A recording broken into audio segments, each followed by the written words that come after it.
আসসালামু আলাইকুম সবাইকে। আশা করি সবাই ভালো আছেন। নতুন একটি ভিডিও নিয়ে আবারও আপনাদের মাঝে চলে আসলাম। আজকে আমি আপনাদের দেখাবো আমরা কিভাবে জয়েন্ট ফ্যামিলিতে পিকনিক করে থাকি। প্রথমে আমাদের টাকা ওঠানোর পর্ব চলতেছে। আমার ছোট কাকার কাছ থেকে টাকা আদায় করা মানে বিশ্বযুদ্ধ করা। আলহামদুলিল্লাহ আমরা সেই বিশ্বযুদ্ধে জয় করেছি। আমরা আমাদের ছোট কাকার কাছ থেকে টাকা আদায় করতে পেরেছি। এখন আমি আর আমার চাচাতো ভাই বাজার করতে যাব এবং বাজার করে আনবো।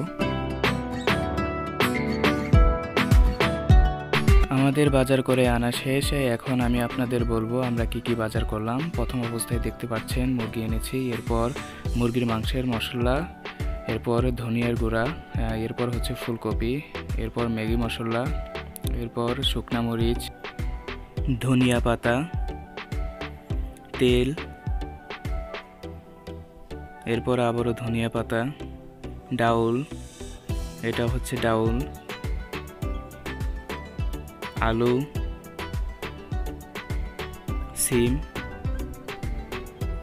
হলুদের ফাঁকি, মরিচের ফাঁকি, রসুন, আদা, পেঁয়াজ,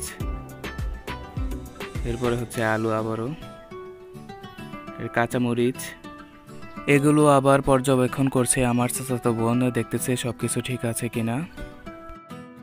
এখন আবার মুরগি কাটার পর্ব চলতেছে। মুরগি কাটার দায়িত্বটা আমারই পড়েছে। তো এখন আমি মুরগি কাটি, আপনারা চেয়ে চেয়ে দেখুন।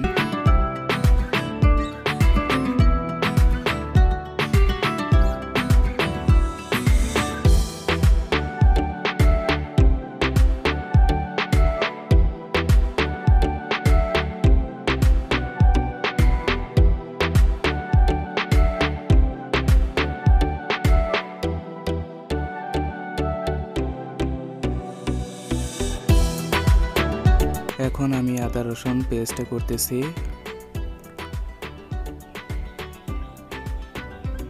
পাশে আমার বোনেরা আলু পেঁয়াজ কাটতেছে।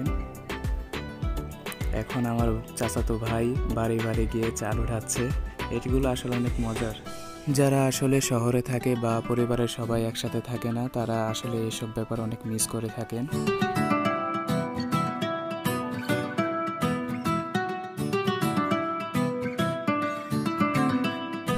ও, আপনাদের তো বলাই হলো না আমরা কি রান্না করছি। আমরা আসলে খিচুড়ি রান্না করছি।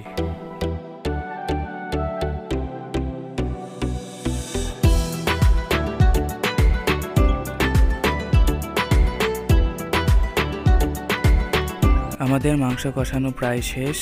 একটু পরে আমরা চাউল দিয়ে দিব। এখন আমরা চাউল দিচ্ছি, চাউল ডাউল দুটা একসাথেই দিচ্ছি আমরা। খিচুড়ি রান্না প্রায় শেষ হয়ে এসেছে। এখন আমরা ধনেপাতা দিয়ে খিচুড়িটি পরিবেশন করব। খিচুড়িটি অনেক মজা হয়েছিল। আসলে পরিবারের সবাই মিলে একসাথে পিকনিক করার মজাই আলাদা। আপনারা যখনই একসাথে হবেন এরকম পিকনিক করবেন, দেখবেন যে খুব আনন্দ লাগছে। দেখা হবে নতুন কোনো ভিডিওতে। সে পর্যন্ত সবাই ভালো থাকুন। আল্লাহ হাফেজ।